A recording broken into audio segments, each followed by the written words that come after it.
До 3 пријави месечно за полов напад врз деца. Алармот повторно го вклучи последниот случај во парк во Дебармало, кога педофил под дејство на алкохол нападнал 3-годишно дете пред очите на неговите другарчиња. Ова згрози јавноста и ги сплаши родителите. Дел од нив преку петиција бараат измени во одредени членови во дел од законите. Сметаат дека сегашниот закон не ги заштитува доволно децата. Петицијата ќе биде испратена до Министерството за внатрешни работи, Министерството за образование и наука и Министерството за труд и социјална политика. Почнавме една заедничка петиција до неколку министерства кои што се инволвирани и повикани за решавање на целата ситуација.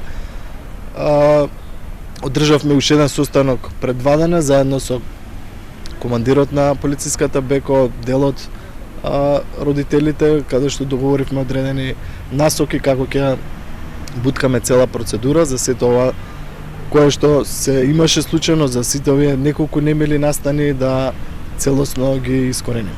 Бројот на полови напади врз деца помали од 14 години се намалува, но никако да се искорени. Статистиката покажува дека пред 10 години имало по 50 кривични дела и сторители, а изминатата 2022 година има по 25 кривични дела и 23 сторители, но и еден напад врз дете е многу. Сега по низа настани засилено е присуството на полиција во Дебармало, но и низ цела општина Центар, со цел превенција од насилство и деликвенција која често се случува во ноќните часови.